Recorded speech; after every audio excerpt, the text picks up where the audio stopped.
Hello everyone, welcome to our channel.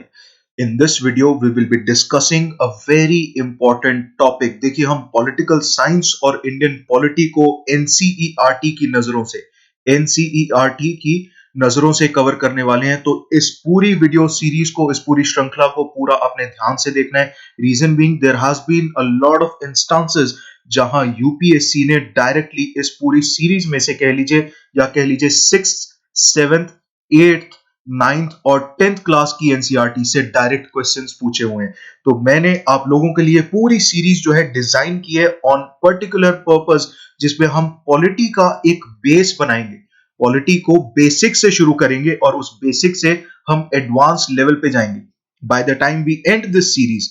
And in fact इस series के साथ साथ हमारी बाकी वीडियोस की भी अगर हम चर्चा करें तो उन सभी वीडियोस के अंदर जिस डिटेल में, जिस तह तक हम जाने वाले हैं, तो आप मान के चलिएगा कि जो आपके कॉन्सेप्ट्स ऑफ डेमोक्रेसी हैं, फॉर एग्जांपल डेमोक्रेसी का कॉन्सेप्ट है या आप कह लीजिए फेडरलिज्म का कॉन्सेप्ट है, सेक्युलरिज्म का कॉन्सेप्ट है, उन सभी कॉन्सेप्ट्स में आपकी नॉलेज में इजाफा होने वाला है। सो मेक श्योर कि आप इस वीडियो को, इस सीरीज को तहे दिल से फॉलो करें, बिकॉज यहां से आप प्रोस्पेक्टिव क्वेश्चंस प्रीलिम्स में एक्सपेक्ट कर सकते हैं। सेकेंडली, मेंस की अगर मैं बात करूं तो मेंस में आंसर राइटिंग में एंड पर्टिकुलरली एस्से राइटिंग में आपको बहुत मदद मिलने वाली है, only and only through the series of Indian polity through NCERT. चलिए शुरुआत करते हैं। आज हमने जो टॉपिक कवर करना है that is basically why democracy and what is democracy. Now before we start off with this topic, हमें सबसे पहले देखिए, जब मंदिर में एंट्री करते हैं तो सबसे पहले हाथ धोते हैं,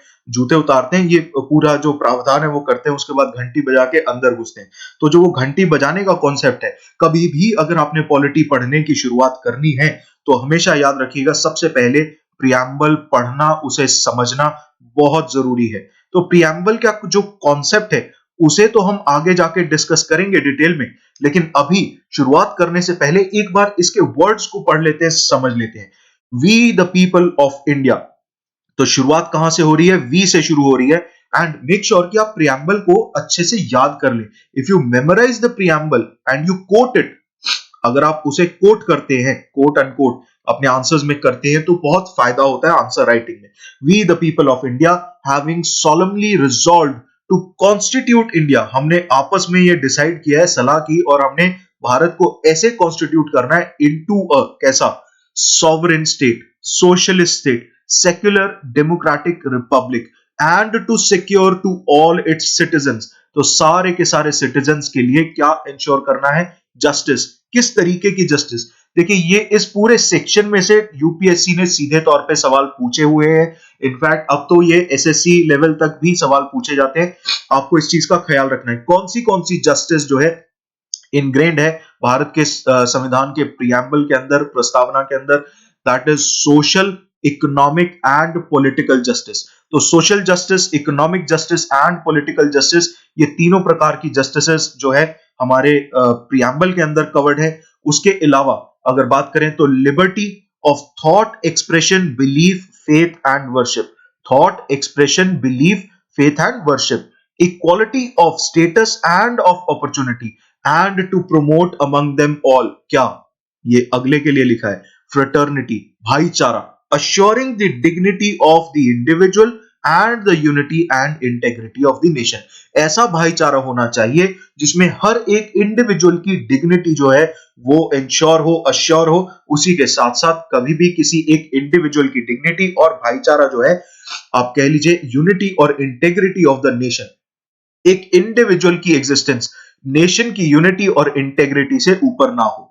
तो आगे ये बताया है ये कहां से जो है सोर्स किया गया है। In our constituent assembly this 26th day of November 1949 do hereby adopt, enact and give to ourselves।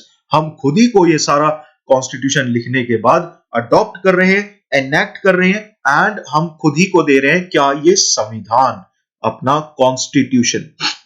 Now अभी रिसेंटली जो समय बीत रहा है उस समय के अंदर संविधान से रिलेटेड बहुत सारी चर्चा चल रही है। हम अपने चैनल के ऊपर बहुत सारी इसमें डिटेल्ड एनालिसिस आपको देने वाले हैं। उस सारी वीडियोस को भी आप फॉलो कीजिएगा। इनफैक्ट जो अभी रिसेंटली महाराष्ट्र में इंस्टेंस हुआ है, इंसिडेंट हुआ है, उससे रिलेटेड जो मुद्दा सेक्युलरिज्म का निकल कर आता है, द इशू ऑफ सेक्युलरिज्म, उसके ऊपर बहुत जल्द एक एस्से रिलेटेड मैं वीडियो निकालने वाला हूं। मेक श्योर आप उस वीडियो को जरूर देखिएगा, बहुत जरूरी, निहायत ही इंपॉर्टेंट वीडियो रहेगी। Now, every NCERT book starts with this preamble, and it becomes very even more relevant today to start our polity series with this preamble. चलिए अब शुरुआत करते हैं, अब घंटी बजाते हैं। Now, घंटी बजाते हैं से याद आया, अगर आपने अभी तक चैनल को सब्सक्राइब नहीं किया है तो चैनल को सब्सक्राइब जरूर कीजिएगा, like this video and make sure कि आप बेल आइकन को जरूर दबा दें। इसी तरीके का इंपॉर्टेंट कंटेंट आप लोगों को इस नोटिफिकेशन के जरिए बेल आइकन की वजह से मिलता रहे। चलिए let's start with the first topic. ये पूरी की पूरी सीरीज जो है हमने खास तौर पे आप लोगों के लिए डिजाइन की है। कारण क्या है कि एनसीईआरटी में बहुत सारा ऑब्सोलीट मटेरियल कह लीजिए या कह लिए over the top material available होता है, लेकिन एक यूपीएससी एस्पिरेंट की अगर बात की जाए तो यूपीएससी एस्पिरेंट को स्मार्ट वर्क करना होता है। तो ये जो पूरी सीरीज है, इस पूरी सीरीज में 6th से लेके 10th क्लास तक की एनसीईआरटी में जिस तरीके से आपको छठी से लेके 10वीं की एनसीईआरटी पढ़नी चाहिए, चैप्टर 1 से लेके चैप्टर एक्स तक, लास्ट तक, हमने उन्हें उसी तरीके से अरेंज करके, डिजाइन करके, उनमें से इंपॉर्टेंट कॉन्सेप्ट्स निकाल के जो है इस पूरी सीरीज को डिजाइन किया है। मेक श्योर आप इस सीरीज को तहे दिल से फॉलो करते रहिएगा। Now what is democracy and why do we need democracy and why democracy. चलिए अब बात करते हैं इस टॉपिक की। नाउ सिंपल डेफिनेशन की अगर हम बात करें तो जनरली हम लोग ये कहते हैं कि democracy is a government of the people, for the people and bye the people. लेकिन थोड़ा सा अगर गहराई में जाएं तो उससे भी एक सिंपल डेफिनेशन है, and that is democracy is a form of government in which the rulers are elected by the people. Now rulers are elected by the people. इस पूरी डेफिनेशन के अंदर ना कुछ पोर्शंस है, उसको पोर्शंस को डिवाइड करते हैं। सबसे पहली चीज जो पता होनी चाहिए that is form of the government, दूसरी चीज रूलर्स, तीसरी चीज इलेक्टेड बाय द पीपल। तो ये तीन एस्पेक्ट्स हैं, इन तीनों एस्पेक्ट्स को हम इस पूरे लेक्चर के अंदर ध्यान से कवर करने वाले हैं।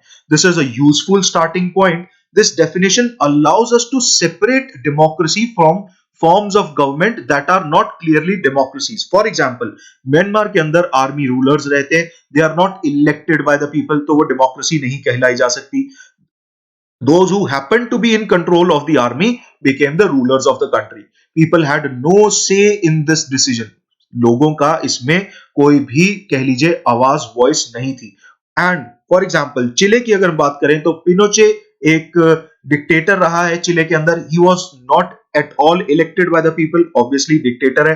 And this is also applies to monarchies as well. Monarchies में भी ये चीज अप्लाई हो जाती है जहां पे मोनार्कीज एग्जिस्ट करती है। फॉर एग्जाम्पल अगला ही एग्जाम्पल है सऊदी अरेबिया का। तो kings of Saudi Arabia rule not because the people have chosen them to do so, लेकिन because they are born into a royal family. Just because they are born into a family, royal family में पैदा हुए हैं, उस वजह से वो राज करना शुरू कर देते हैं। नाउ अब पता तो चलता है कि भैया ये डेफिनेशन है, बहुत सिंप्लीफाइड फॉर्म में हमने चर्चा की है, लेकिन साफ तौर पे पता चलता है because you have read a lot. अभी तक आप यहां तक पहुंचे हैं, दैट मीन्स आपने काफी कुछ पढ़ा होगा, सुना होगा, समझा होगा। This definition is not at all adequate, ये साफ तौर पे पता चलता है। This definition is not at all adequate. तो इसको थोड़ा एडिक्वेसी देने के लिए थोड़ा सा और गहराई में जाते हैं, लेकिन इस चीज में से हमें, इस डेफिनेशन में से एक चीज समझ आती है that democracy is people's rule. जहां पे जनता का राज हो, जनता गैराज मुझे मूवी याद आ रही है, बट जहां जनता का राज हो वही डेमोक्रेसी है। अभी इस सिंपल डेफिनेशन से इतनी बात निकल कर आती है। But if we use this definition in an unthinking manner, we would end up calling almost every government जहां पे इलेक्शन होता है, जस्ट बिकॉज वहां पे इलेक्शन होता है तो हम हर ऐसी सरकार को डेमोक्रेसी मानना शुरू कर देंगे, लेकिन ऐसा नहीं है। तो ऐसा क्यों नहीं है, इसको समझने के लिए हमें समझना होगा कि डेमोक्रेसी के फीचर्स क्या है। Let's understand what are the features of democracy. हम देखिए धीरे धीरे भारत के ऊपर भी आएंगे, भारत की चर्चा भी होगी पूरे तरीके से, but we need to carefully distinguish between a government that is a democracy and one that pretends to be। तो ऐसी pretentious democracies भी exist करती हैं। For example, अगर हम बात करें, there are countries like UK, there are countries like let's just say कि अफ्रीका में कुछ कंट्रीज हैं, चाइना की अगर हम बात करें, एक इनडायरेक्ट फॉर्म ऑफ इलेक्शन रहता है, वो हम एक्सप्लेन करेंगे आगे आने वाले स्लाइड्स के ऊपर। We can do so. अगर हमें ये समझना है कि क्या डेमोक्रेसी का मतलब है, क्या से मायने हैं, एंड कैसे डिस्टिंग्विश किया जाए बिटवीन वेरियस गवर्नमेंट्स जो कि डेमोक्रेसीज हैं और जो कि सिर्फ प्रिटेंड कर रही हैं। नाउ उसके लिए हमें इस पूरे कॉन्सेप्ट के फीचर्स को समझना होगा। नाउ डेमोक्रेसी, जैसा कि मैंने पहले बोला, democracy is the form of government, ये पहला फीचर। दूसरा, इन विच रूलर्स, मतलब कोई रूल कर रहा होगा जिसके पास अथॉरिटी होगी, और उस अथॉरिटी के पीछे एक चीज और होगी, अथॉरिटी के पीछे सैंक्शन होगी। वो सैंक्शन किसकी होगी? सैंक्शन होगी इलेक्शंस की, which is conducted, which is जिसमें votes are given by the people, votes are cast by people. तो सैंक्शन जो है लोगों से आ रही है। तो दिस इज डेमोक्रेसी के तीन बेसिक फीचर्स। यूपीएससी ये सीधे तौर पे सवाल पूछ सकती है और आपने इस चीज का ख्याल रखना है। हु आर द रूलर्स, पहली चीज तो ये, इन दिस डेफिनेशन, ये वो लोग हैं, ये वो ऑफिशियल्स हैं who must be elected for any government to be called a democracy, which decisions may be taken by non-officials in a democracy, अगर sorry non elected officials in a democracy. ये भी सवाल उठता है। पहली चीज तो ये, हमने ये डिसाइड किया कि रूलर कौन है। तो रूलर वो हो जो इलेक्ट होके जो है सरकार का हिस्सा बने, ताकि सरकार को एक डेमोक्रेसी कहा जा सके। उसके बाद which decisions may be taken by non-elected officials in a democracy, ये भी डिसाइड करना जरूरी है कि जो लोग इलेक्ट होके नहीं आ रहे, मतलब जो अपॉइंट हो रहे हैं, उनके पास कितनी अथॉरिटी रहेगी, ये भी जानना जरूरी है। तो रूलर्स कौन हो गए, रूल मेकिंग ऑफिसर्स कौन से हुए, तो ये पहला एक फीचर हो गया। दूसरा, what is the kind of election, दूसरा सवाल उठता है कि इलेक्शन का तरीका क्या है, which would constitute to a democratic election, what conditions must be fulfilled for an election to be considered democratic। For example, अगर मैं चाइना की बात करूं, तो चाइना के अंदर जो है लोकल पीपल्स कांग्रेस के अंदर डायरेक्ट इलेक्शंस होते हैं। वहां पे सब लोग अपने नुमाइंदे चुन के भेज देते हैं, फिर लोकल्स पीपल कांग्रेस से ऊपर धीरे धीरे करके नेशनल पीपल कांग्रेस तक बात पहुंचती है। वो ऊपर ऊपर के लेवल पे सिर्फ सेकेंड लास्ट लेवल वाले लोग ही, लोकल पीपल्स कांग्रेस वाले लोग ही वोटिंग करते हैं। तो ऊपर जितने भी इलेक्शंस होते हैं वो सारे इनडायरेक्ट इलेक्शंस होते हैं, डायरेक्ट नहीं होते। इनफैक्ट जैसे ही नेशनल पीपल्स कांग्रेस जो है वो इलेक्ट हो जाती है, तो उसमें से जो कुछ नुमाइंदे होते हैं वो आपस में सलाह मशवरा करके इलेक्शन कंडक्ट करके जो है सरकार बनाते हैं। So that is how things go around in China. So we have to consider these facts in basically differentiating various types of democratic elections. Who are the people? अब ये लोग कौन हैं जो कि इलेक्शन में पार्टिसिपेट करेंगे? Who can elect the rulers or get elected as rulers? Should this include every citizen on an equal basis, या फिर democracy should deny some citizens this right? Finally, what kind of a form of government is a democracy? Can elected rulers do whatever they want? कुछ भी कर सकते हैं, और must a democratic government function with some limits? Is it necessary for a democracy to respect some rights of the citizens or not? चलिए अब एक एक करके इन सारे एस्पेक्ट्स को कवर करेंगे। मैंने बोला था ये सीरीज अगर आप फॉलो करते हैं तो हम बेसिक्स से लेके एडवांस्ड लेवल तक पॉलिटी की अंडरस्टैंडिंग डेवलप करने वाले हैं। एंड कभी भी for example, there was a rights versus duties question. एक राइट्स वर्सेस ड्यूटीज का सवाल आया था 2018 के अंदर यूपीएससी प्रीलिम्स के अंदर। So all of these kinds of questions will be ऐसे चुटकी बजा के सॉल्व होंगे एकदम से। रीजन बीइंग, अगर आप इस तरीके के कॉन्सेप्ट्स को हमारे साथ कवर करते हुए चलते हैं। एंड मेक श्योर आप इस वीडियो को अपने मित्र बंधुओं के साथ भी शेयर करें, जो लोग यूपीएससी की तैयारी कर रहे हैं उनको बहुत मदद मिलने वाली है इससे। Major decisions by elected leaders, जहां पे मेजर डिसीजंस वो इलेक्टेड लीडर्स ही ले रहे हैं, तो वो कहा जा सकता है कि वो एक डेमोक्रेसी है। फॉर एग्जाम्पल, पाकिस्तान में people may have elected their representatives, election हुए, लेकिन उनके जो मेजर डिसीजंस थे, वो फाइनल डिसीजंस जो थे, वो आर्मी के officials, for example general Musharraf, जिनके खिलाफ काफी केस भी हुए, उसके बाद उनके डेथ सेंटेंस भी सुनाई गई थी, उसके ऊपर कुछ खास हुआ नहीं, and none of them were elected by the people. तो ये आर्मी ऑफिशियल्स जो कि they were not elected by the people, they were taking majority decisions, final decision जो था, फाइनल रोल जो था उनका रहता है। Even today this is seen, general Bajwa जो है वो हमारे नेबरिंग कंट्री में वो ज्यादा जो है उनका तवज्जो रहता है instead of the prime minister. तो ऐसे में जब मेजर डिसीजंस की बात आती है और अगर elected leaders are not in authority, तो that can not be considered as a right form of democracy.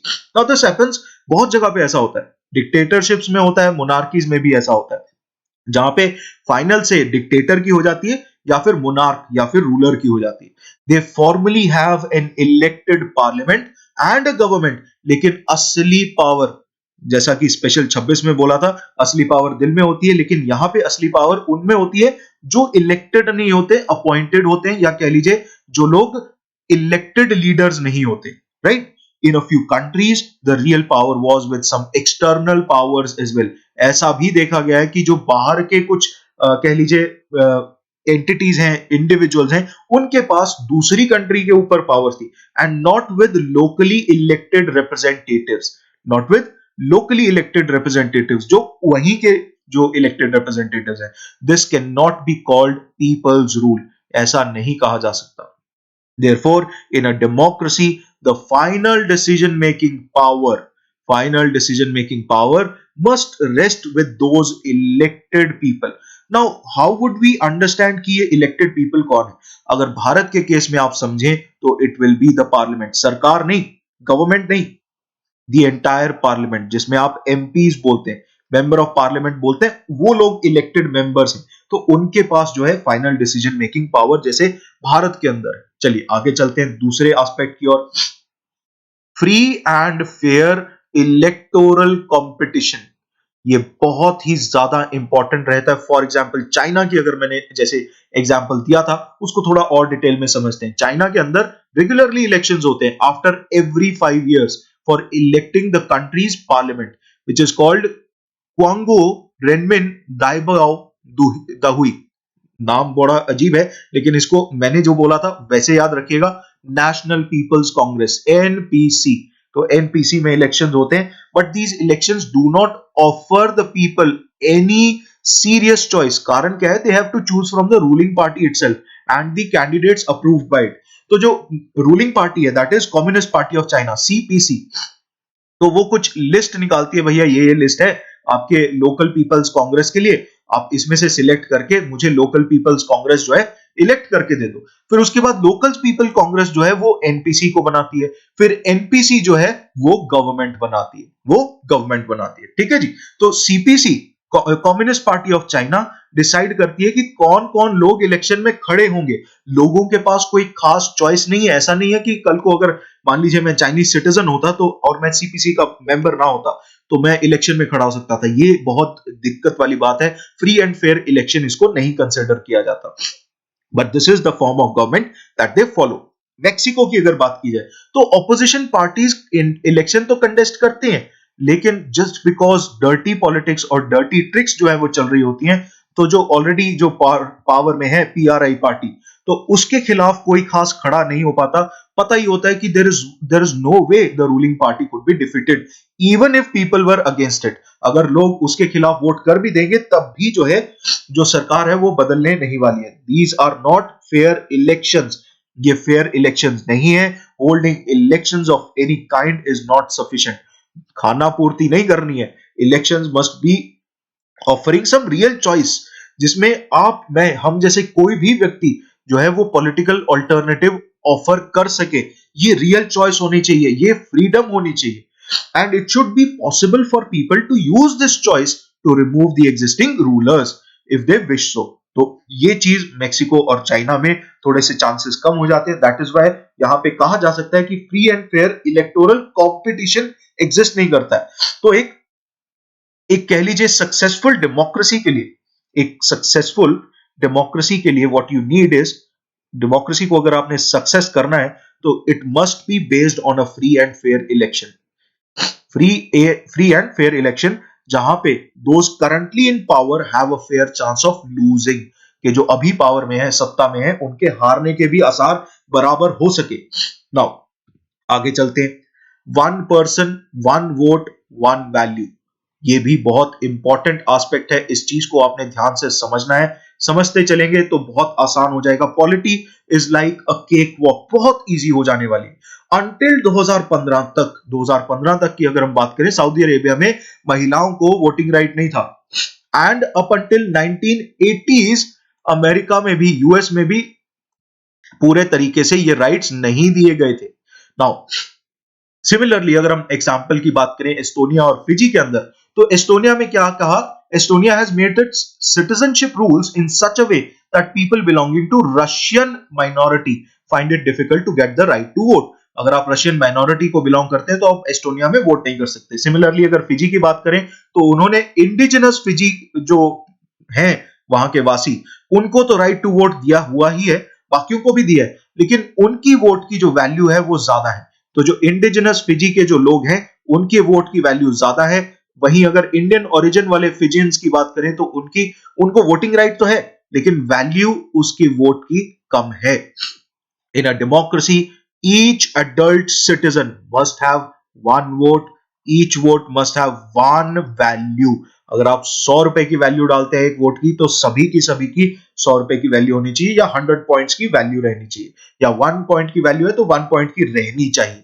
तो ये जो है this is share discrimination, discrimination. और भारत के अंदर हम बात करें अगर, तो ये भारत के अंदर आर्टिकल 14 के सीधे तौर पे आर्टिकल 14 के खिलाफ हो जाएगा। इनफैक्ट ये ह्यूमन राइट्स के भी सर्टेन राइट्स में वायलेशन कर सकता है। काफी राइट्स जो है, ह्यूमन राइट्स भी काफी वास्ट है, तो फ्री एंड फेयर इलेक्शंस भी काफी हद तक ह्यूमन राइट्स के अंदर आ जाते हैं, जहां पे they have a right to choose their representatives, and उसमें डिस्क्रिमिनेशन जो है नहीं होनी चाहिए। चलिए मूविंग ऑन, फोर्थ एस्पेक्ट देखते हैं। दिस इज नाउ, देखिए धीरे धीरे टेम्पो बढ़ रहा है। Fourth aspect is rule of law and respect for rights. औरों के राइट्स के प्रति रिस्पेक्ट और रूल ऑफ लॉ होना चाहिए। अब इसमें जिम्बाब्वे का एग्जांपल ले लेते हैं। जिम्बाब्वे का एग्जांपल अगर हम लें तो जिम्बाब्वे ने इंडिपेंडेंस अटेन की 1980 के अंदर। नाउ देखिए ऐसा है कि अगर आपको कोई भी कॉन्सेप्ट वाइज डाउट रहे तो can you can always ask me in the comment section. आप कमेंट सेक्शन में सीधे तौर पे मुझसे सवाल पूछ सकते हैं, कोई इशू नहीं है। And if you want me to cover any other topic as well, तो इसके अलावा भी, ये तो चलता रहेगा, इसके अलावा भी I can cover those topics and issues. Now elections, अगर वापस coming back to this example, now elections were held regularly in Zimbabwe. Always जो पार्टी जीती वो थी जानू पीएफ, जानू पीएफ ही जीतती रही। तो इससे एक चीज पता चलती है कि वहां पे अनफेयर प्रैक्टिसेस हो रही हैं। हर बार तो इलेक्शन नहीं जीत सकती ओवर द इयर्स। अब फॉर एग्जांपल 2 बार कांग्रेस की सरकार हो जाती है, 2 बार बीजेपी की सरकार हो जाती है, या कह लीजिए आगे कभी अगर किस्मत खराब रही तो गठबंधन भी हो सकता है। तो ऐसे में मान के चलिए अनलेस एंड अनटिल सभी पार्टीज को बराबर का हक है, या बराबर से उनका चांसेस है कि वो हार सकते हैं या जीत सकते हैं, तो तब तक आप नहीं कह सकते फेयर एंड फ्री इलेक्शंस हैं। नाउ यही चीज जब जिम्बाब्वे के एग्जांपल में देखी गई, तो जिम्बाब्वे में यह देखा गया कि एक ही पार्टी का राज चल रहा है। Popular approval of rulers is necessary in a democracy but it is not sufficient. ये जरूरी है, नेसेसरी है, लेकिन सफिशिएंट नहीं है, सर्वे सर्वा नहीं है। Popular governments can be undemocratic as well, popular leaders can be autocratic as well. If we wish to access a democracy, ऐसी डेमोक्रेसी को असेस करना चाहते हैं, समझना चाहते हैं, उसका विश्लेषण करना चाहते हैं, not access, assess, it is important to look at the elections, के इलेक्शंस किस तरीके से कंडक्ट हो रहे हैं। But it is equally important, बराबरी की इंपॉर्टेंस रहती है, to look before and after the elections as well. तो इलेक्शंस के आगे, इलेक्शंस के पीछे भी देखना बहुत जरूरी है। There should be sufficient room, काफी कम रूम होना चाहिए, ऐसी जगह होनी चाहिए for normal political activity, normal political activity including political opposition in the period before elections and even after. यहां लिखा नहीं है बट वैसे मैं बोल रहा हूं। This requires the state that it should respect some basic rights of the citizens। जनता के कुछ अधिकार हैं, उन अधिकारों के प्रति आपको संवेदनशीलता दिखानी होगी, रिस्पेक्ट शो करनी होगी। These rights must be protected। For example Bharat की बात करें तो fundamental rights plus the basic structure doctrine. Basic structure doctrine जो है वो भी यहां से ही आप कह सकते हैं प्रोटेक्शन जो है फाइंड करती है। दैट इज अगर आप रूल ऑफ लॉ एस्टैब्लिश करना चाहते हैं, रूल ऑफ लॉ एस्टैब्लिश करना चाहते हैं, तो भारत के अंदर if you follow basic structure doctrine that can be ensured. Now coming back to this analysis, अगर सरकार या मान लीजिए अगर देश कोई भी डेमोक्रेसी ये चाहते हैं कि जो भी पॉलिटिकल एक्टिविटी है वो फेयर फॉर्म में उसको सफिशिएंट रूम मिलता रहे, तो उसके लिए क्या करना होगा? एक तो स्टेट को, स्टेट मतलब स्टेट की डेफिनेशन फंडामेंटल राइट्स के पहले आर्टिकल के अंदर ऑलरेडी दी हुई है, हम धीरे धीरे करके उस तरफ जाएंगे, जब जाएंगे तो हम उसकी पूरी चर्चा करने वाले हैं। Now these rights must be protected by an independent judiciary, independence of judiciary आ गया, देखिए basic structure, whose orders are to be obeyed by everyone, right? Every major decision has to go through a series of consultations, जहां पे वो consultation जो है उनके मायने हो, हर जो ऑफिस बियरर है उसके कुछ अधिकार हो, कुछ उसकी जिम्मेदारियां हो जो कि संविधान और कानून मिलकर उसके ऊपर असाइन करता है। देयरफॉर डेमोक्रेसी में आपको समझना होगा, a democratic government rules within the limits of a set limits set by constitutional law and citizens rights. मतलब सरकार को, सरकार के हक को, सरकार के पावर्स को, शक्तियों को जो लिमिट करता है, पहला तो हो गया वो कॉन्स्टिट्यूशनल लॉ, संविधान इटसेल्फ। दूसरा हो गया आपका सिटीजंस के राइट्स, जो कि आपके basic structure and particularly fundamental rights में से निकल के आते हैं कि सरकार कुछ चीजें नहीं कर सकती। That would be rule of law and respect for rights. चलिए आगे चलते हैं, तो अब समझते हैं, थोड़ा पॉइंट फॉर्म में समझ लेते हैं कि डेमोक्रेसी अब पता चले तो है क्या। Democracy is a form of government जहां पे rulers are elected by the people. पहली चीज वी फाउंड, ये ऐसा एनसीईआरटीज में से मैं डायरेक्ट कोट कर रहा हूं, that this definition was not adequate. अब हम जो ये चार बेसिक फीचर्स हैं इनको इंक्लूड करके जो है डेमोक्रेसी की डेफिनेशन समझते हैं। पहली चीज तो ये, democracy is a form of government वो जहां पे in which rulers are elected by the people, rulers who are elected by the people take all major decisions. पहली चीज। दूसरा, इलेक्शंस ऑफर अ चॉइस, जो कि फेयर अपॉर्चुनिटी दे to the people to change the current ruler, सरकार बदलने का अधिकार दे, अपॉर्चुनिटी भी दे। This choice and opportunity is available to all people on equal basis, बराबरी का अधिकार हो सरकार बदलने का। फिजी जैसा एग्जाम्पल जो है वो ना लग रहा हो, या एस्टोनिया वाला एग्जाम्पल ना लग रहा हो। देखिए बहुत बार बच्चे एक गड़बड़ कर जाते हैं, वो ये है कि कई जगहों पे, फॉर एग्जांपल जीएस2 में ये साफ तौर पे लिखा हुआ है, हमें कॉन्स्टिट्यूशनल कंपैरिजन करने, अलग अलग कॉन्स्टिट्यूशंस के कंपैरिजन करने। अब देखिए एनसीईआरटी में सीधे तौर पे 4 से 5 कंट्रीज, मिनिमम 4 से 5 कंट्रीज के एग्जांपल जो है हमने आज ही कवर कर लिए। तो इस तरीके की चीजों को अगर आप नोट कर लेते हैं, you can dodge that bullet and ball will be in your court, कि आप सही तरीके से उसको अपने आंसर में यूज कर सके और अपने आंसर को 4 चांद लगा सके। Now, the exercise of this choice, जो ये choice of election है, this choice, the exercise of this choice leads to a government limited by the basic rules, जो कि हमारे यहाँ basic structure कहा जा सकता है, of the constitution and citizens rights itself। तो इस तरीके से आपको समझना होगा कि हमारे संविधान के थ्रू या बेसिक स्ट्रक्चर के थ्रू जो लिमिट करता हो गवर्नमेंट की पावर्स को, उसके बाद आपने ये समझना है कि पहली चीज ये, पॉइंट वाइज चलते हैं, एक एक करके चलते हैं। पहली चीज ये, rulers must be elected by the people, ठीक है। दूसरी चीज, they must have the power to take all majority decisions, ये भी देख लिया हमने। फिर उसके बाद जो ये रूलर्स इलेक्ट होते हैं वो इलेक्ट होने चाहिए जहां पे फ्री एंड फेयर इलेक्शन हो, ऑफर होनी चाहिए, एक चॉइस होनी चाहिए, फेयर अपॉर्चुनिटी होनी चाहिए कि कोई भी इलेक्शन में खड़ा हो सके, depending on the basic rule. For example अगर हम भारत की बात करें तो भारत के अंदर भी बेसिक रूल है, यूनिवर्सल अडल्ट सफरेज है, राइट। आप कौन जो है आपकी इलेक्शन में पार्टिसिपेट कर सकता है, उसमें भी 25 साल और 35 साल इस तरीके से उम्र डिवाइडेड है। पंचायती राज इंस्टीट्यूशंस की बात करें तो पीआरआईज में 21 साल उम्र है, तो इस तरीके से 21 साल, 25 साल, 35 साल, इस तरीके से एज जो है डिफाइंड की गई है। Now choice and opportunity should be available to all the people and on an equal basis।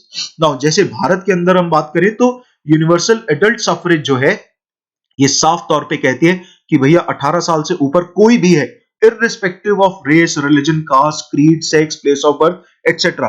will have the right to vote, right? So that is universal adult suffrage. Now the exercise of this choice leads to a government which is limited. तो limited form of government, limited government, ये सवाल आया है. Limited government is part of India's constitutionalism. Bharat की संवैधानिकता, constitutionalism, संविधान धर्म या संवैधानिकता जो है, उसमें limited form of government is a part of India's constitutionalism. Rule of law is also part of India's constitutionalism. ऐसी छोटी छोटी चीजें जो है, चर्चा जो है हम करते रहेंगे. चलिए आगे चलते हैं. Arguments against democracy. नाउ ऐसा है कि डेमोक्रेसी जो है बहुत ही अच्छा कॉन्सेप्ट है, सब लोगों को पसंद है, ऐसा होना चाहिए. This is one of the most righteous forms of government. Fine. लेकिन आपको मैं दो इंस्टांसेस बताना चाहता हूं. For example Woodrow Wilson and हमारे पूर्व प्रधानमंत्री जवाहर, नॉट मनमोहन सिंह, जवाहर लाल नेहरू. तो नेहरू जी ने ये बात बोली थी और उनसे काफी समय पहले वुड्रो विल्सन जी ने ये बात बोली थी. Woodrow Wilson is known as the father of public administration because of certain reasons. Now Jawaharlal Nehru ji की बात पहले करता हूं.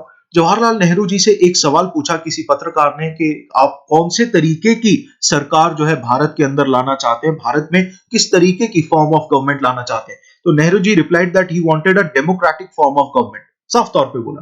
तो उनसे रिपोर्टर ने पूछा कि भैया ऐसा है कि सर डेमोक्रेसी के अलावा सोशलिज्म एग्जिस्ट कर रहा है, कम्युनिज्म एग्जिस्ट कर रहा है, we have so many types of forms of government, why only democracy, do you think that democracy is the best form of government. तो ये सवाल था जवाहरलाल नेहरू जी से. तो जवाहरलाल नेहरू जी का जवाब आया था that it is the second best, not the best, but it is the second best system of government. Second best है. तो ऑब्वियस क्वेश्चन ये बनता है भैया नेहरू जी के हिसाब से बेस्ट सिस्टम कौन सा था. तो नेहरू जी का एक बहुत ही उम्दा जवाब था, it is yet to be discovered. It is yet to be discovered. That means Jawaharlal Nehru, our first prime minister, he knew कि भैया डेमोक्रेसी के अंदर कुछ फ्लॉज हैं. For example let's talk about Woodrow Wilson. Woodrow Wilson ने एक बात बोली, मैं उसको पैराफ्रेज करके हिंदी में आपको बता रहा हूं. वुड्रो विल्सन से जब यह सवाल पूछा गया कि डेमोक्रेसी के लूप होल्स क्या है, तो उन्होंने ये कहा कि बहुत सारे व्यू पॉइंट्स हो जाते हैं, उन सबको बैलेंस आउट करना बहुत मुश्किल हो जाता है. ऐसे में इनएफिशिएंसी जो है डेमोक्रेसी में आना लाजमी है. इनएफिशिएंसी एक डेमोक्रेटिक सेटअप के अंदर आना लाजमी है. जब आप सब लोगों के व्यू पॉइंट्स को बराबर का आप जब तवज्जो देते हैं, जहां पे ऐसे व्यू पॉइंट्स भी हो सकते हैं जो कि बहुत ज्यादा अच्छे तरीके से वेल रेड ना हो या उनको एक्सपीरियंस ना हो, तो उनको भी जब आप तवज्जो देते हैं तो overall consciousness of the democratic setup वो नीचे आ जाता है. So that was one loophole that democracy had according to Woodrow Wilson, one of the पूर्व राष्ट्रपति of one of the oldest democracies. मैं वन ऑफ द ओल्डेस्ट इसलिए कह रहा हूं यूनाइटेड स्टेट्स को, reason being I consider India to be the oldest democracy, क्योंकि जब आप इंडस वैली सिविलाइजेशन में जाते हैं, जब आप उससे पूर्व के हमारे ट्राइबल सेटअप्स की भी बात करते हैं या उसके बाद की भी बात करते हैं, so we had democracy in one form or the other. हमने डेमोक्रेसी का एक्सपीरियंस लिया हुआ है. इट्स जस्ट दैट कि हम जब भी पोर्ट्रेल करते हैं तो मॉडर्न वर्ल्ड डेमोक्रेसीज का पोर्ट्रेल करते हैं, लेकिन एंशिएंट इंडिया के अंदर we had a tinge a dash of democracy in India. चलिए coming back to this topic, उसकी चर्चा फिर कभी करेंगे, धीरे धीरे करेंगे, सब कुछ होगा. माय मदर सेज धीरे धीरे रे बना, धीरे ही सब होए, माली सींचे 100 घड़ा, रुत आए फल होए. चलिए ऋतु के का इंतजार करते हैं, ऋतु का इंतजार करेंगे, सीजन का इंतजार करेंगे कि हम सीजनड मैनर में यूपीएससी क्रैक करें. Democracy is all about political competition and power play. कि किस तरीके से पॉलिटिकल पार्टीज के बीच में जो है कंपटीशन ओवरले होने वाला है, एंड उसके अलावा पावर प्ले किस तरीके से सामने आने वाला है. There is no scope for morality. Now politics में किसी एक चीज को तवज्जो दी जा सकती है, दूसरी चीज को कम अहमियत दी जा सकती है. फॉर एग्जाम्पल अभी रिसेंटली आप देखिए तो ऐसे बहुत सारे इंस्टांसेस आपको देखने को मिल सकते हैं जहां पे पॉलिटिकल हिपोक्रेसी जो है हमें देखने को मिल सकती है. लेकिन what we need to understand is that these are the certain loopholes जो कि डेमोक्रेटिक सेटअप के अंदर आपको देखने को मिलेंगे ही मिलेंगे. राइट नाउ नाउ कई बार पॉइंटर गुम हो जाता है, I have to look out for it. So many people have to be consulted, जो कि वुड्रो विल्सन ने कहा. This leads to delays, efficiency नहीं आती. फिर elected leaders do not know the best interest of the people, वो अनभिज्ञ होते हैं ग्रास रूट रियलिटी से, it leads to bad decision. For example अगर आप महाराष्ट्र के केस की बात करें, दिल्ली के केस की बात करें, तो not blaming the particular governments, लेकिन ओवरऑल सारे के सारे देश की, आप यूनियन गवर्नमेंट की भी बात कर लीजिए, स्टेट गवर्नमेंट्स की भी बात कर लीजिए, तो माइग्रेंट लेबर्स का जो, लेबर क्लास का जो इशू था, लेबरर्स का इशू, उसमें आपको देखना पड़ेगा ये बैड डिसीजन था। ये फेक न्यूज अलाउ हो जाना, या फिर इस तरीके से जो पूरा एक जीन पूल कह लीजिए, पूरा कस्बा कह लीजिए, गांव के गांव जो है लोगों के, वो एक जगह से दूसरी जगह माइग्रेट कर रहे हैं, ऑन फुट निकल पड़े हैं लोग घर जाने के लिए। सो ये एक कंसर्न था, this might have been called a bad decision. Democracy में ये इश्यूज बहुत आ जाते हैं। डेमोक्रेसी लीड्स टू करप्शन, क्योंकि आपको ओपिनियन जरूरी हो जाता है, एंड इलेक्टोरल कंपटीशन के अंदर सिर्फ और सिर्फ एक चीज मैटर करती है, ये आपको भी पता है और मुझे भी, और वो है वोट, किसी भी तरीके से, बाय हुक और by crook. Now ordinarily people don't know what is good for them or what is bad for them, and they should not decide anything on that ground. लोगों को पहले इस बारे में जागरूक कौन करवाएगा कि उनके लिए क्या सही है क्या गलत है, और उनके लिए जो सही है और गलत है, क्या वो पूरे के पूरे देश के लिए एक डेमोक्रेसी में सही है या गलत है, ये कौन दिखाएगा उन्हें? वो होता है through education. Unless and until you provide right kind of education, ये चीज होने नहीं वाली। एंड सरकार इस चीज में इंटरेस्ट नहीं लेंगी, कोई भी सरकार हो, वो इस चीज में ज्यादा इंटरेस्ट नहीं लेंगी अनलेस एंड अंटिल उनको अपना मोटिव सीधा होता हुआ नजर आए। Clearly democracy is not a magical solution, right? एक फेरी लैंड नहीं है। It has not ended poverty as of yet, आज तक पॉवर्टी नहीं खत्म हुई है। इतना दुनिया के अंदर पैसा है, लोग फिर भी गरीबी से, भुखमरी से मर रहे हैं। अपने देश की ही बात कर लीजिए, we have millions and millions of people who are in the state of hunger and extreme poverty. Democracy as a form of government only ensures कि जो लोग हैं ना, people take their own decisions, जनता अपने decisions खुद से ले। Lockdown के सिचुएशन में वो चीजें नहीं हो रही हैं, but still this does not guarantee that their decisions will be good. सही होंगे गलत होंगे इसके ऊपर चर्चा करती नहीं है डेमोक्रेसी। फॉर एग्जांपल अगर भारत के सेक्युलरिज्म के रिलेटेड जो भी डिबेट चल रही है, I will be vocal about it very soon, but Bharat के सेक्युलरिज्म से रिलेटेड जो भी डिबेट चलती है, people take decisions which are not good and which are basically based on ill information, या कह लीजिए मिस इन्फॉर्मेशन के ऊपर बेस्ड होते हैं, सही तरीके की नॉलेज के ऊपर बेस्ड नहीं होते हैं, समझदारी विजडम के ऊपर बेस्ड नहीं होते हैं। People can make mistakes.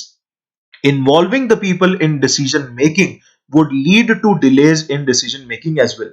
लेकिन democracy of the kind we see may not be an ideal form of government, but the real question we face is democracy better than the other forms of government that are available, जो हमारे सामने है? Availability भी तो देखिए, options क्या क्या है। डेमोक्रेसी है, फिर उसके बाद कम्युनिज्म है, चाइना वाला हाल हो जाएगा, देख लीजिए। ठीक है जी, उसमें कोविड-19 के बारे में जो डॉक्टर ने बात बताई थी, जो पूरी दुनिया को, जो विसल ब्लोअर था, he is nowhere to be found. उसको पहले तो उसके खिलाफ राष्ट्रद्रोह का, देशद्रोह का मामला जो है डाल दिया गया था, वगैरह वगैरह। सो इस तरीके से हमें समझना होगा। चलिए आगे चलते हैं, वाई डेमोक्रेसी भी समझ लेते हैं। नाउ वाई डेमोक्रेसी का कॉन्सेप्ट भी जरूरी है। अभी हमने ये समझ लिया व्हाट इज डेमोक्रेसी, डेमोक्रेसी में क्या क्या चीजें हैं, तो अब ये देख लेते हैं कि वाई डेमोक्रेसी, डेमोक्रेसी की जरूरत क्यों है। डेमोक्रेटिक गवर्नमेंट जो है, it is a better form of government, reason being it is more accountable. यहाँ पे अकाउंटेबिलिटी आ जाती है। फॉर एग्जाम्पल भारत की बात करें तो भारत के अंदर there are so many entities, CAG है, सीजीए है, कंट्रोलर जनरल ऑफ अकाउंट्स है, इस तरीके से बहुत सारी एंटिटीज है। जुडिशरी है, जुडिशरी को कौन भूल सकता है, जो कि गवर्नमेंट को अकाउंटेबल रखता है। पार्लियामेंट है, जो कि सरकार को अकाउंटेबल रखता है। And there are so many mechanisms जिसके तरीके से, फॉर एग्जांपल पार्लियामेंट्री कमिटीज है, बहुत जरूरी, बहुत इंपॉर्टेंट टॉपिक है, इसके ऊपर सवाल आ सकता है इस बार। नाउ इस तरीके से वी हैव एन सेटअप, एक मैकेनिज्म है, मशीनरी है, फ्रेमवर्क है, जिसके तहत अकाउंटेबिलिटी जो है सरकार की निर्धारित की जा सकती है। अगर एक नॉन डेमोक्रेटिक गवर्नमेंट होगी, it may and can respond to the people's needs, लेकिन it all depends on the wishes of the people who rule. जो राज कर रहे हैं उनकी मर्जी है। एक non democratic form of government भी रिस्पॉन्ड कर सकती है लोगों के लिए, उनकी जरूरतें पूरी कर सकती है, लेकिन उनकी मर्जी है, कल को ना करे तो आप कुछ नहीं कर सकते। Democracy requires that the rulers have to attend to the needs of the people. जनता के जरूरतों को जो है केटर करना जिम्मेदारी हो जाती है एक डेमोक्रेटिक गवर्नमेंट की। Democracy improves the quality of decision making, जहां हमने अभी चर्चा की कि उससे डिसीजन मेकिंग में अच्छे डिसीजंस, गुड डिसीजंस जो हैं वो नहीं निकल कर आते हैं। गुड डिसीजंस के ऊपर सवालिया निशान खड़ा हुआ था इस स्लाइड में, लेकिन अभी ये बोला जा रहा है कि डेमोक्रेसी से quality of decision making improve जरूर होती है। खराब खराब डिसीजंस लिए जा सकते हैं, लेकिन overall quality is improved with democracy, जहां पे a number of people put their heads together, आप मैं मिलके जब किसी चीज को डिस्कस करेंगे तो एक नई बेहतर चीज निकल करके आएगी। They are able to point out possible mistakes in any decision. जब पार्लियामेंट के अंदर चर्चा होती है, आई नो बहुत बार कह लीजिए कि बहुत घमासान भी हो जाता है, कुर्सियां वगैरह भी उछाली जाती हैं, लेकिन जब सेंसिबल फॉर्म में चर्चा होती है तो एक ऐसा कानून बन के आता है, निकल कर आता है जो पूरे देश के हित में होता है और पूरे कह लीजिए उस कम्युनिटी के हित में होता है जिस कम्युनिटी के लिए वो कानून बनाया गया। Now this also reduces the chances of rash और इररिस्पॉन्सिबल डिसीजंस। जब आप रिस्पॉन्सिबिलिटी निर्धारित कर देंगे, जब आप रिस्पॉन्सिबिलिटी जो है पिन पॉइंट कर देंगे, जब लोकस स्टैंडाई जो है, लोकस स्टैंडाई ऐसी टर्म्स यूज कर लेते हैं तो थोड़ा सा मजा आ जाता है। लोकस स्टैंडाई जो है वो अफिक्स किया जाएगा, किसके ऊपर रहेगा? जब वो दारोमदार फिक्स कर दिया जाएगा तो वो जो है locus standi of responsibility, that has to be fixed. जब वो हो जाएगा तो उसके बाद आप एक्सपेक्ट कर सकते हैं। लोकस आपने पढ़ा होगा, locus of a point is a line, locus of a point can be a circle as well, maths में पढ़ा होगा 10वीं क्लास में। Now democracy provides a method to deal with differences and conflicts. जब बीच में तनाव हो जाए या बीच में कोई मनमुटाव हो जाए तो डेमोक्रेसी से एक तरीका मिल जाता है कि आप उस तरीके से उन तनाव को, उन मनमुटाव को, उन कह लीजिए उन डिस्क्रिपेंसीज को, डिफरेंसेस को दूर कर सकते हैं। The preference of one group can clash with those of the other groups. अब एक व्यक्ति की जरूरतों से दूसरे व्यक्ति की जरूरतें क्लैश कर सकती हैं। डिफरेंट ग्रुप्स में not be able to live together for long time, right? तो डेमोक्रेसी जो है it provides the only peaceful solution to this problem. नहीं तो जेनोसाइड होता है, जीनोफोबिया होता है, ऐसे बहुत सारी मैल प्रैक्टिसेस होती हैं जो पर्टिकुलरली अगर मैं बात करूं तो मिडिल ईस्ट के अंदर, फॉर एग्जांपल सीरिया के अंदर ये बहुत जगह देखा गया, इजराइल के केस में भी ये देखा जाता है, एंड आप अगर बात करें तो चाइना में बहुत ज्यादा देखा जाता है, उइघुर मुस्लिम्स के केस में, उइघुर मुस्लिम्स के केस में, राइट? तो इस तरीके से हमें समझना होगा, इसको रीसेंट एग्जांपल्स के साथ समझते रहेंगे तो बहुत बढ़िया रहेगा। डेमोक्रेसी में no one is a permanent winner, no one is a permanent loser. कोई भी परमानेंट विनर नहीं है, कोई भी परमानेंट लूजर नहीं है। कोई जीत गया तो वो कल को हार भी सकता है, कल को हारा हुआ भी जीत सकता है। नाउ इसमें एक चीज जो आप रिलेट कर सकते हैं, दैट इज जेरेमी बेंथम की, जेरेमी बेंथम की utilitarian theory, utilitarian theory. Utilitarian theory जो है वो ये कहती है कि भैया जब भी आप कोई काम करने जाओगे, मैं शुद्ध हिंदी में थोड़ा सा आपको लेमैन्स टर्म में समझाने की कोशिश कर रहा हूं। Utilitarian theory is a bit complicated otherwise as well. Now utilitarian theory ये कहती है भैया अगर आप कोई भी एक्शन लेने जाते हैं तो उस एक्शन के अंदर बहुत लोगों का फायदा हो सकता है और कुछ लोगों का नुकसान हो सकता है। तो ऐसे एक्शन अगर उसमें किसी किन्हीं कुछ लोगों का नुकसान हो रहा है, लेकिन आप जब देखते हैं तो ओवरऑल ज्यादा लोगों का फायदा हो रहा है, तो ऐसा एक्शन जो है यूटिलिटी के बेसिस पे ले लेना चाहिए, उसमें रुकना नहीं चाहिए। सो ये बेसिकली यूटिलिटेरियन थ्योरी जो है बेसिकली डेमोक्रेसी में, डेमोक्रेसी के अंदर कभी भी इनडिसीजन जो है अगर आ जाए, इनडिसाइसिवनेस आ जाए, इनडिसाइसिवनेस आ जाए तो आप यूटिलिटेरियन थ्योरी को यूज कर सकते हैं। अगर ज्यादा लोगों का फायदा हो रहा है तो आप, हाँ, आप उन कम जो लिमिटेड जो minority of that people, not the minority as far as India की डेफिनेशन इज कंसर्न, बट उस माइनॉरिटी ऑफ द पीपल जिनको फायदा नहीं नुकसान हुआ, उनके खिलाफ तो जा रहे हैं, उनके राइट्स इन्फ्रिंज हो रहे हैं, उनके साथ इनजस्टिस हो सकती है, लेकिन जस्ट बिकॉज मेजॉरिटी के साथ जस्टिस हो रही है, that is why Jeremy Bentham कहते हैं कि यूटिलिटेरियन थ्योरी है कि वो एक्शन या वो लॉ जो है उसके साथ हमें आगे बढ़ जाना चाहिए। चलिए हम भी आगे बढ़ते हैं और समझते हैं डेमोक्रेसी की जरूरत क्यों है। Democracy enhances the dignity of every citizen, क्योंकि अब हर एक सिटीजन जो है, people are not subjects of a ruler in a democracy, they are the rulers themselves. For example पहले ही हम जाते हैं वापस प्रियम्बल देखते हैं। प्रियम्बल में देखिए, we the people of India कौन दे रहा है? किसको दे रहा है? इन आवर कॉन्स्टिट्यूएंट असेंबली, कहां बैठे हुए हैं? Do hereby adopt enact and किसको दे रहे हैं? Give to ourselves this constitution. तो रूलर कौन है? People themselves. चलिए और आगे अलग से समझते हैं। Even when they make mistakes they are responsible for their conduct. अगर गलती हो गई तो वो जिम्मेदार भी हैं। Democracy is based on the principle of political equality. Political equality की बात की गई है। On recognising that the poorest and the least educated has the same status as the rich and educated. Just because कोई गरीब है या पढ़ा लिखा नहीं है तो वो उसके हक जो है वो अधिकार कम नहीं हो जाते, उसकी जिंदगी के भी उतने ही मायने हैं जितने एक अमीर व्यक्ति के या फिर एक पढ़े लिखे व्यक्ति के रहेंगे। It also allows us to correct our own mistakes. There is no guarantee that mistakes can not be made in democracy. जैसा कि नेहरू जी ने बोला था, जवाहरलाल नेहरू जी का वो इंस्टांस याद रखिएगा, ताउम्र बहुत फायदा देगा आपको एसेज में। The advantage in a democracy is that such mistakes cannot be hidden for long. There is a space for public decision on these mistakes. जगह मिल जाती है, एक एरिया, एक अरीना मिल जाता है। डेमोक्रेसी में मिस्टेक्स तो हो सकती हैं, लेकिन ऐसी मिस्टेक्स, डेमोक्रेसी में ये फायदा है, अगर आप मान लीजिए डेमोक्रेसी में नहीं है तो ये मिस्टेक्स छुपाई जाती है। लेकिन हमारे यहाँ डेमोक्रेसी में ये फायदा है कि ये पब्लिक डिस्कोर्स का, डिस्कशन का एक पैमाना बन जाता है, एक मीडिया बन जाता है एंड उसको चर्चा करके जनता जो है उस मिस्टेक के ऊपर काम करना शुरू करती है एंड उसी वजह से इलेक्टेड रिप्रेजेंटेटिव्स भी उसके ऊपर चर्चा करते हैं। There is a room for correction, उसमें सुधार किया जा सकता है अगर गलती हो जाए। ईदर द रूलर हैव, अगर rulers have to change their decisions या रूलर्स कैन बी चेंज्ड, तो रूलर खुद भी बदला जा सकता है और उसके डिसीजन भी बदले जा सकते हैं।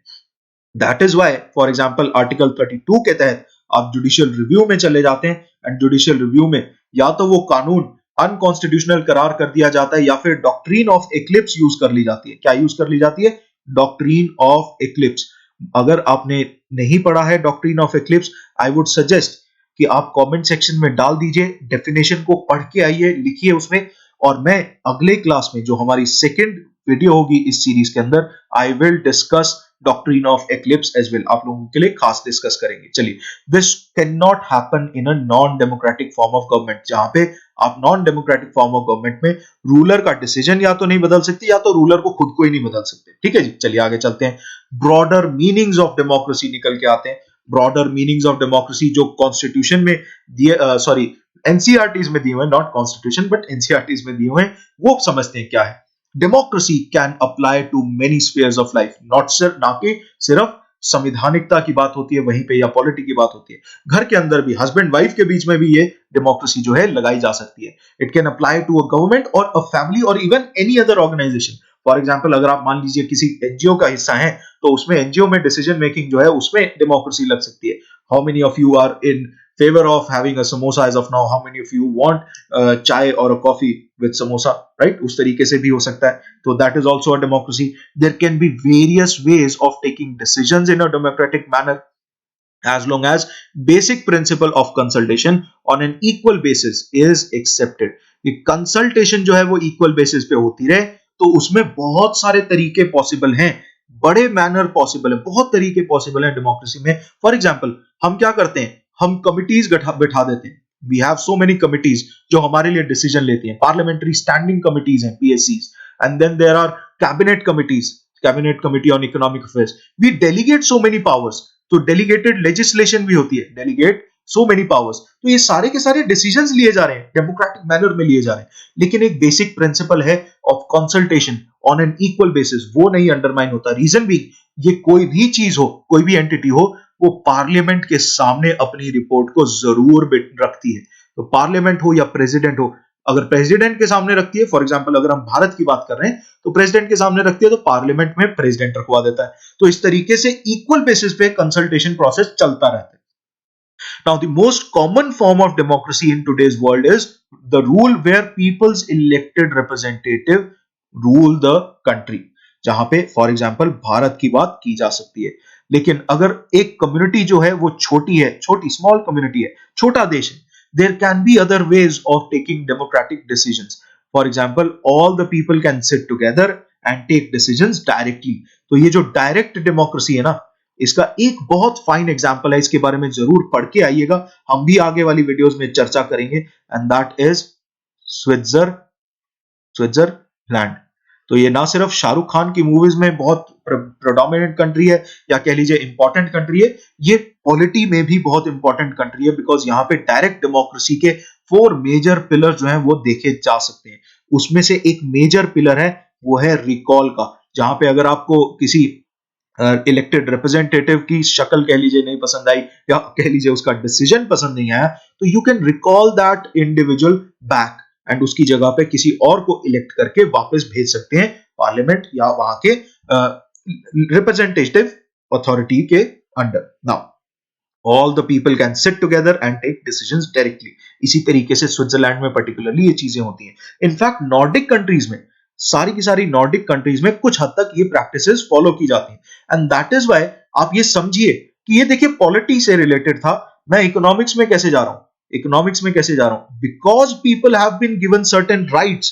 तो वो शुरू से ही अगर आप बात करें तो उनका human development index HDI under the HDR report, human development report जो है UNDP का HDR रिपोर्ट, उसके अंदर उनके रैंक्स आप देखिए, डेनमार्क की बात कीजिए, फिनलैंड की बात कीजिए, उन कंट्रीज की बात कीजिए, तो that is because of the kind of democracy they have been running for a while now, right. तो वो राइट काइंड ऑफ प्रैक्टिसेस की बात आती है। चलिए, ideal standards that all democracies must aim to become.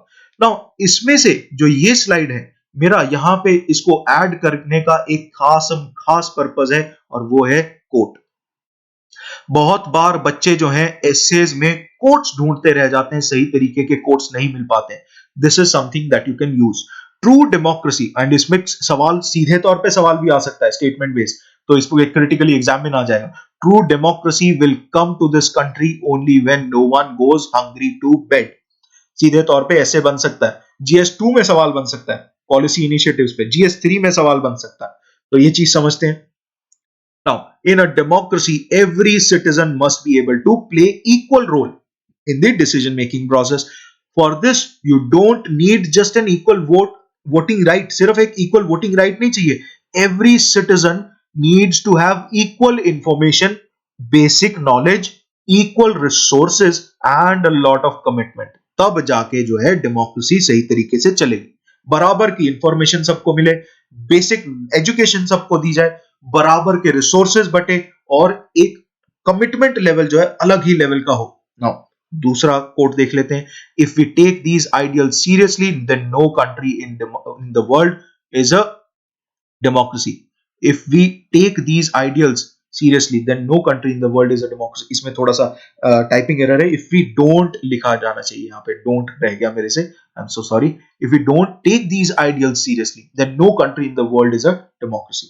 Yet an understanding of democracy as an ideal reminds us of why we value democracy. It enables us to judge an existing democracy and identify its weaknesses. Democracy हमें खुद allow करती है कि हम उसके अंदर loop holes, weaknesses जो हैं ढूंढ के दें। It helps us to distinguish between a minimal democracy and a good democracy. एक बेयर मिनिमम, एक जस्ट बिकॉज वो डेमोक्रेटिक सेटअप में है, एग्जिस्ट करती है, फ्रेमवर्क एग्जिस्ट करता है, लेकिन इन प्रैक्टिस जो है, इन प्रैक्टिस जब काम में आती हैं, जब चीजें रन करना शुरू करते हैं हम, इन प्रैक्टिस वो सारी चीजें नहीं फॉलो होती, तो वो एक मिनिमल डेमोक्रेसी है। लेकिन उसी को आप डिफरेंशिएट कर सकते हैं बिकॉज आपने वो वीकनेस आइडेंटिफाई कर ली, तो आपको पता होगा कि एक गुड डेमोक्रेसी क्या है, and that helps us keep things in perspective, कि हमें जाना कहां है, थिंग्स इन पर्सपेक्टिव। ठीक है जी, चलिए, this is me signing of from Nyay Academy of Wisdom. We will see you very soon with the second lecture on polity through NCERTs. Make sure आप channel को सब्सक्राइब जरूर कीजिएगा। मैं यहां लिख रहा हूं आप सब लोगों से, ये प्यार भरी गुजारिश है, रिस्पेक्ट है, अपील है कि सब्सक्राइब जरूर कीजिएगा चैनल को। अपील है कि आप उस बेल आइकन को जरूर दबाइएगा, अपने मित्र बंधुओं के साथ इस वीडियो को शेयर कीजिएगा, एंड डू मेक श्योर कि अगर आपको ये वीडियो पसंद आया और ऐसे ही और वीडियोस आप चाहते हैं तो प्लीज लाइक जरूर कीजिएगा इस वीडियो को, और अपने दोस्तों के साथ शेयर भी कीजिएगा। This is me signing off from Nyaya academy of wisdom. I will be back.